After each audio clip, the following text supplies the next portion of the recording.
Picture this. You are minding your own business on a cozy Friday evening, maybe sipping a hot chocolate or cup of tea, when you suddenly realize, I want to see what hackers do all day. And no, I'm not talking about starring in a Hollywood movie or becoming Mr. Robot. I'm talking about building a real-life honeypot, a digital trap for cyber criminals, just to watch them in action. Sounds wild, right? Well, that's exactly what I did. I spun up a sneaky little server in Finland.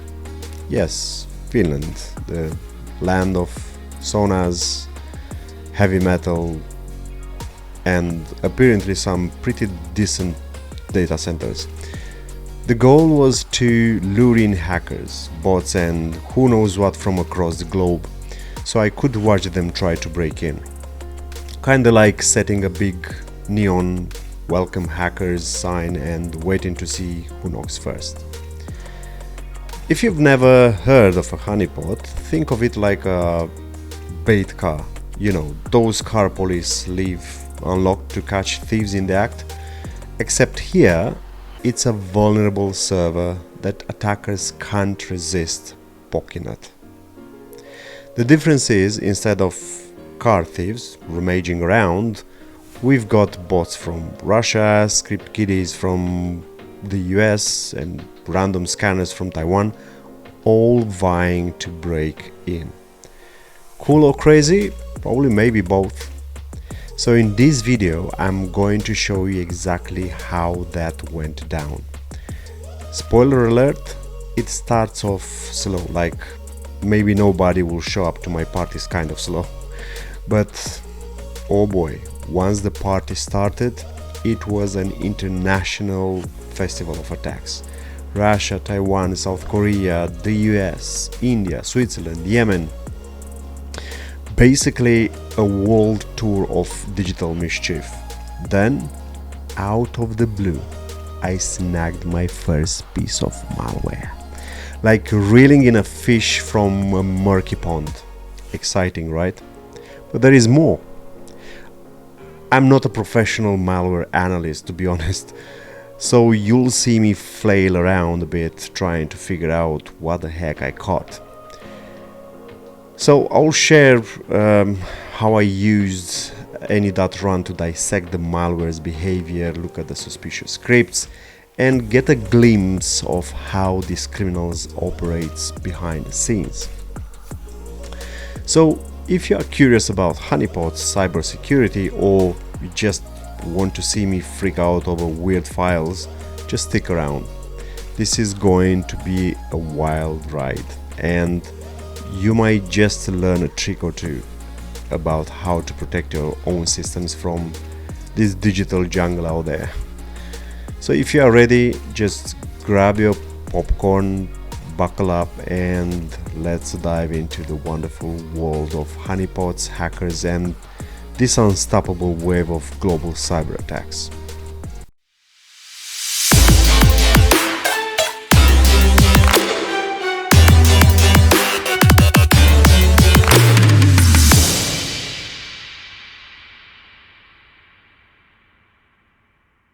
So, you might be wondering, wait, how exactly do you make a honeypot that's basically a neon sign saying hack me? Well, teapot. It's my secret weapon for this video and in this entire escapade. Teapot is an awesome all-in-one honeypot platform put together by the folks at T-Systems. Think of it like a honeypot buffet. It has multiple honeypot services running side by side, each capturing different kinds of attacks. Basically, it's a hacker's dream come true, or nightmare if you are the one collecting the logs. So setting it up was surprisingly straightforward. I grabbed a virtual machine hosted in Finland, like I mentioned. Why Finland? Well, I don't know, because I wanted to see if heavy metal vibes would attract more interesting hackers. Kidding, mostly. But in reality, I chose a Finnish data center because it offered a decent price and a stable environment. Then I installed Teapot on top of a Linux distribution, which, by the way, it is super handy because Teapot uses Docker containers to run each honeypot. That means it's mostly a matter of following the install script, letting it pull all the containers, and boom, you have a honeypot festival at your fingertips. What's really cool about Teapot is the built-in Kibana dashboards, the attack map, and even spider foot for OSINT. The second you log in, you feel like you've stepped into a secret control center. Everything is color-coded, you see logs in real time, and it's easy to filter out specific events. So, for example, if you want to see if someone tried to brute force your SSH, there is a pod called Cowrie, just you can check that. Or if you suspect they scan for vulnerable ICS devices, then Honeypot logs are your friend. But let's be real, the best part is that Teapot does all the heavy lifting. You don't have to individually configure each honeypot. You just let Teapot handle it. I personally love how it aggregates all those attacks into one place, so I can pop open a dashboard, sip some tea, and watch the mayhem unfold. So there I was, Teapot up and running, patiently waiting to see if any mischief makers would poke around. When you least expect it, the hits start coming. And trust me, once you see that first wave of random IPs banging on your door, you realize, yep, I'm definitely not alone on this internet. Next thing I knew, I had logs from all over the world, but I'll save the juicy details for the next segment, because once the party got started, it was a world tour of hack attempts. Stay tuned to see how it escalated and what bizarre malware dropped into my lap. If you think this is wild so far, just wait, because it gets better.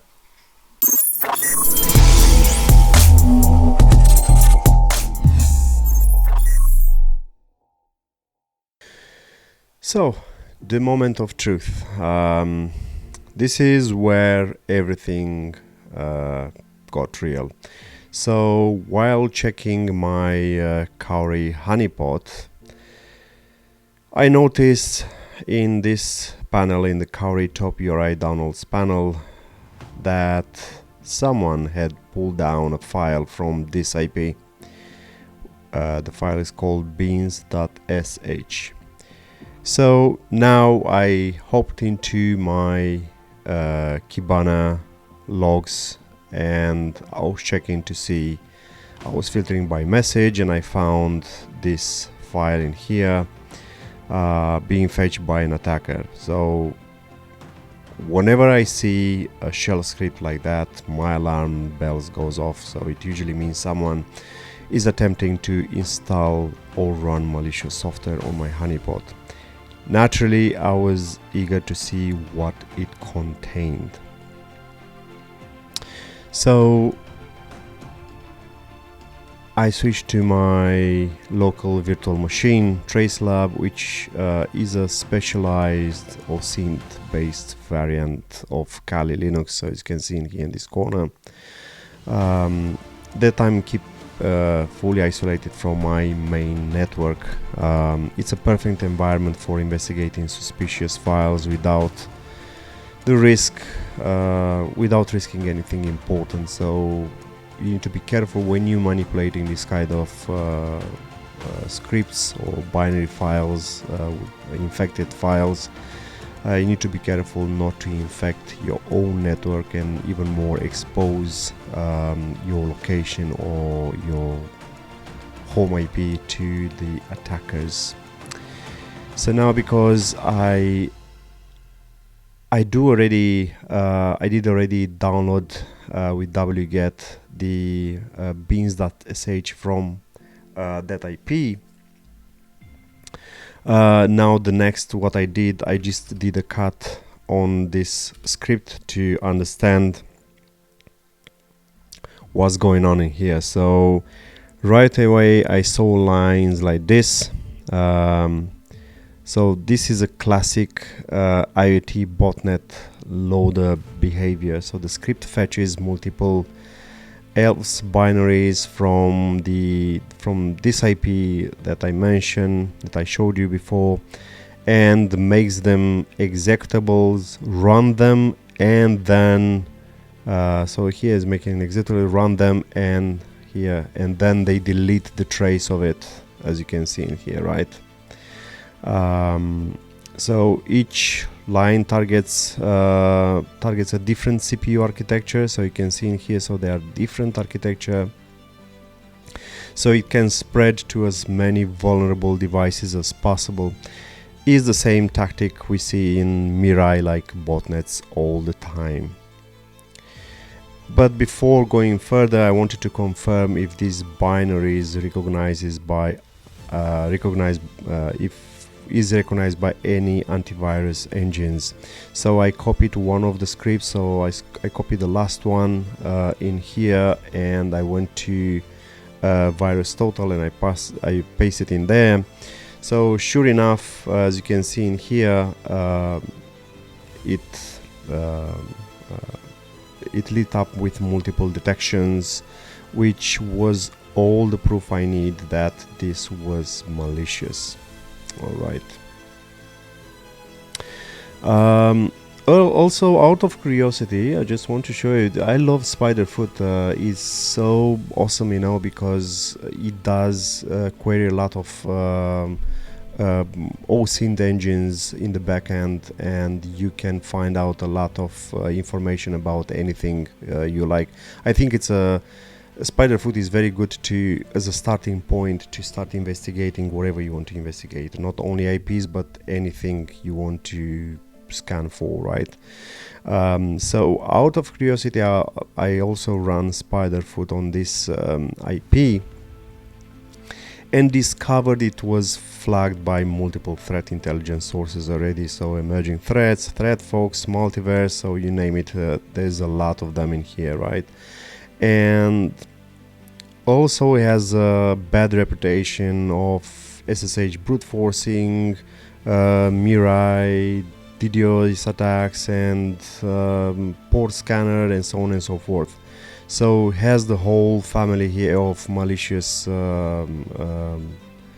files. So naturally I wanted to see one of these binaries for myself. So I used again wget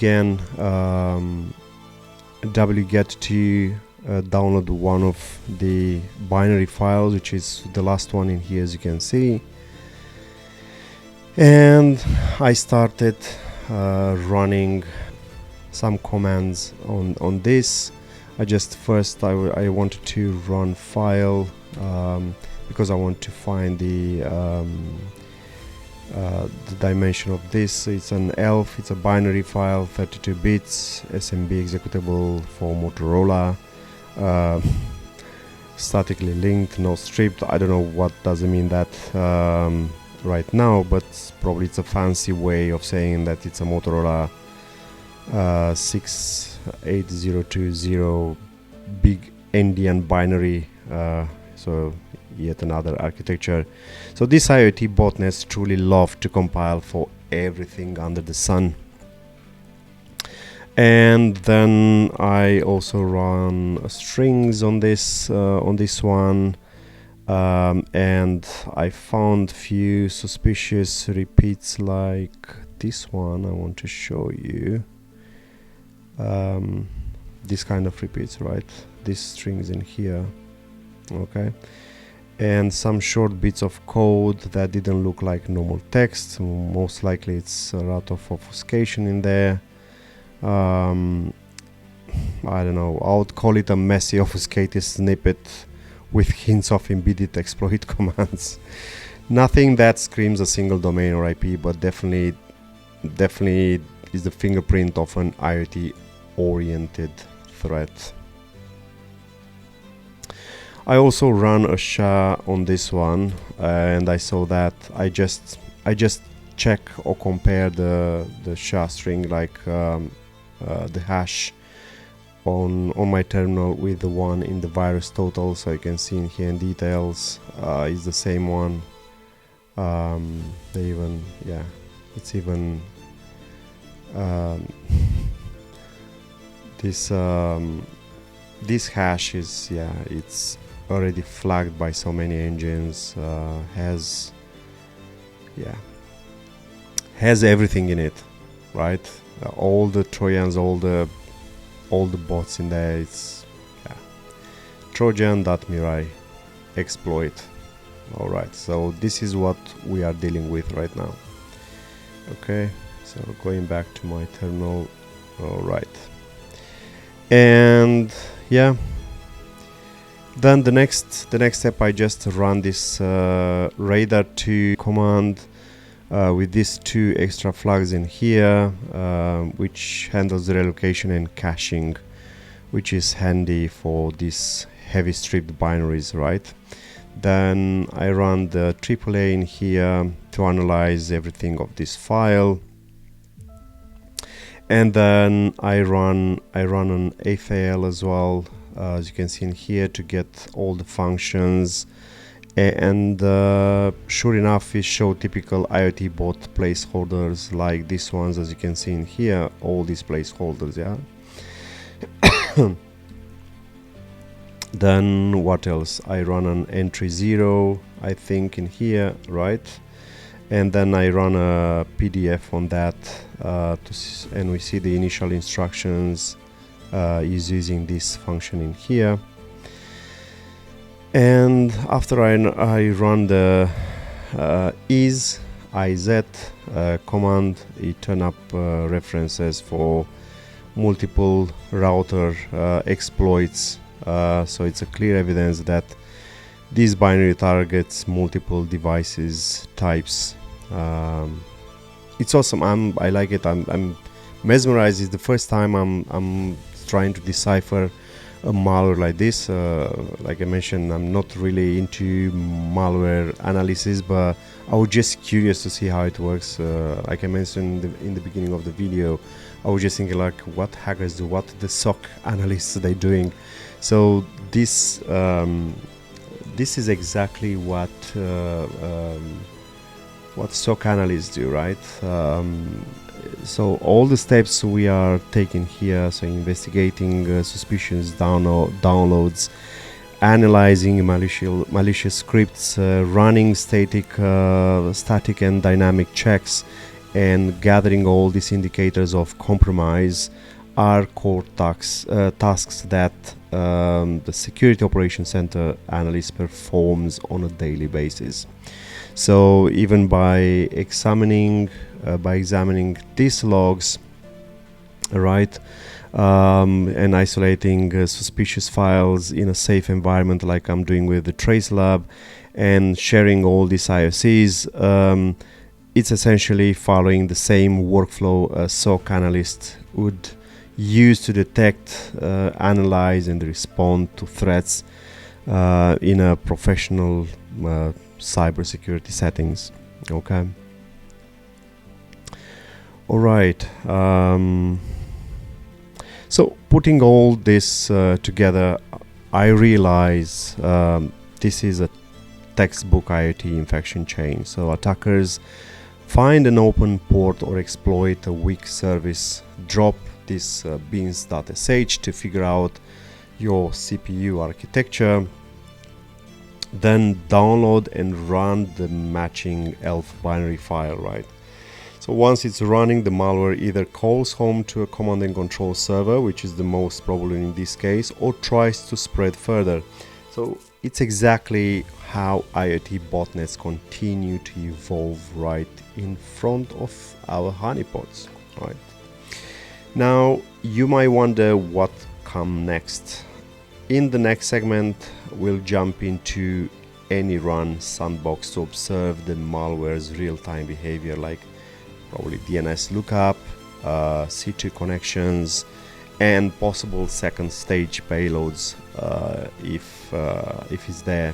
But even from static analysis, we have plenty of evidence to declare this malicious. This is malicious, plus a wealth of IOCs like IPs, hashes, file names, so we can share or block. That's the beauty of running a honeypot. We get a front row seat to the attack without endanger our main system, so being in a safe environment. Alright, so let's go further into the sandbox and see how our malware behaves there in real time.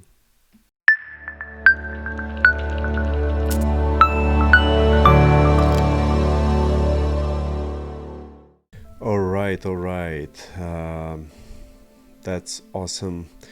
So after we explored our malware locally, so let's see how it behaves in a dynamic sandbox. So I already uploaded the file beans.sh to ANY.RUN. So if you haven't used ANY.RUN before, imagine giving the malware its own playground where you can watch every HTTP request, process, spawn, and file write in real time. It's a fantastic way to confirm maliciousness and observe exactly which tactics it uses. So right off the bat, ANY.RUN's HTTP request panel showed the script beans.sh repeatedly calling wget, busybox, and curl to grab multiple ELF binaries from this IP. Some were successful, 200, some others got no response or error code, but the goal was clear: to fetch a payload for each CPU architecture. So once each binary finished downloading, the script executed, then remove it. Just typical classic IoT loader behavior. Now switching to connection tab, we can see thousands of TCP UDP sessions forming. Many are normal Ubuntu calls, but a huge portion pointed at con.massgestu.zip or directly at the IP.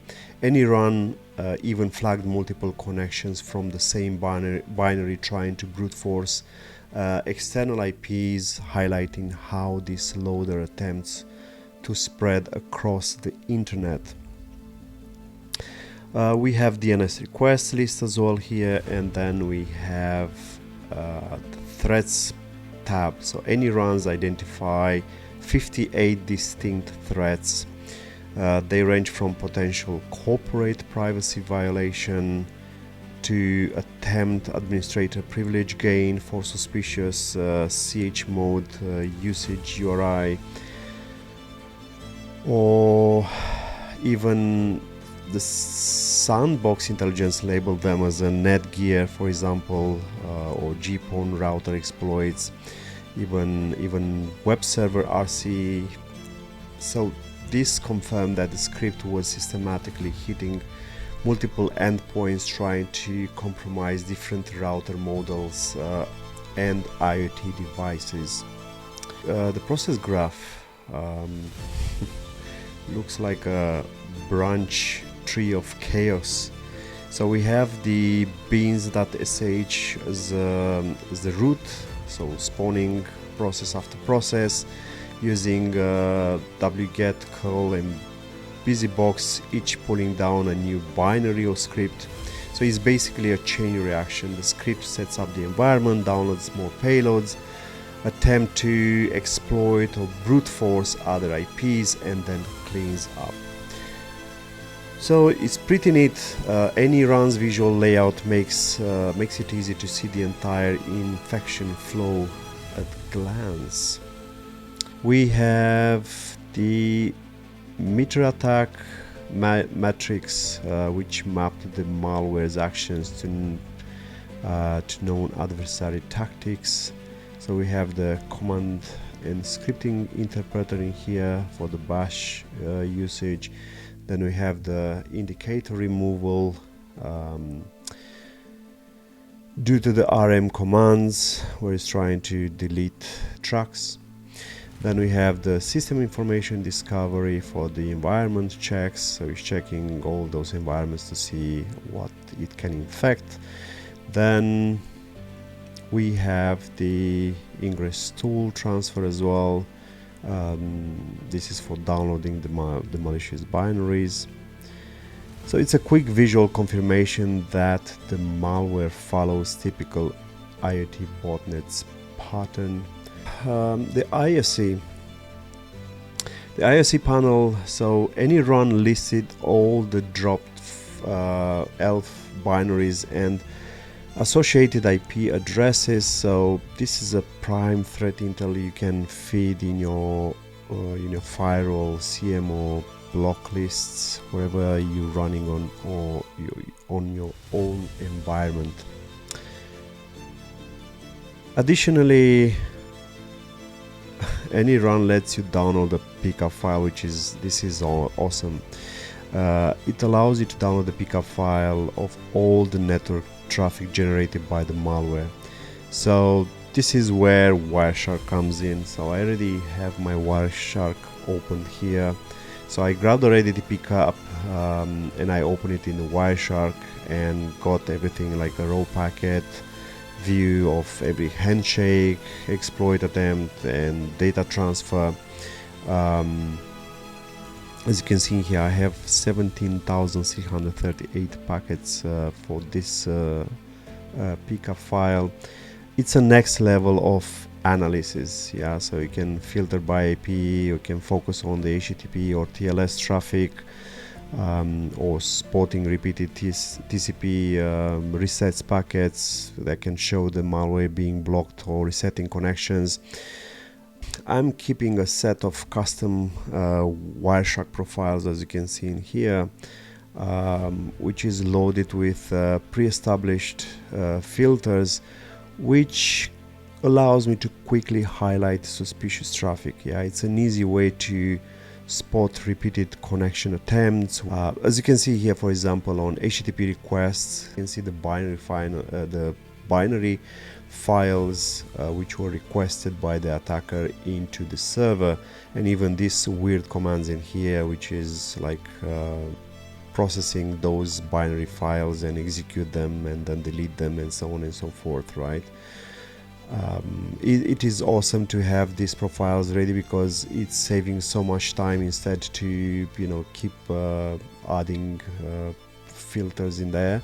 Want to check IPs by country, for example, right? I can see there are 3 requests here to Russia, and then what else I have? So for example, from China, we can see that even the IP that the attacker is downloading the files from is a French IP. It tries to reach IPs in China or beyond. Yeah, so it's a classic IoT bot net scanning. This is awesome. I managed to set up these profiles when I was in a course in O'Reilly. I'm not advertising anything for O'Reilly, so this video is not sponsored by anyone. But in O'Reilly you can find cool training courses in there, and I had the opportunity to fall into one of the Chris Gear's training courses in Wireshark. He's a professional. He's an expert in Wireshark packet analysis. So due to that course, I managed to set up my own profiles as well, which is awesome. So when I change my profile in here, I have all my pre-established filters in here that I can use, and I can find out quickly if there is any anomalies in the network.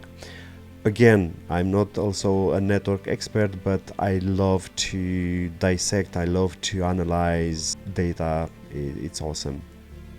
Key takeaway: this entire ANY.RUN session confirmed our Radar 2 findings, which we run locally in the virtual environments. We are dealing with a multi-architecture IoT botnet loader that fetch this ELF binary, exploits routers or IoT devices, and covers its tracks. So it's the same approach we see in Mirai-like campaigns. By combining this ANY.RUN dynamic sandbox with even Wireshark's network forensic, we can get a crystal clear view of every step in the infection chain, from the very first wget that we've seen to the final exploit attempts. So the synergy is invaluable for understanding how these threats operate and for gathering the IOCs needed to protect your own environment.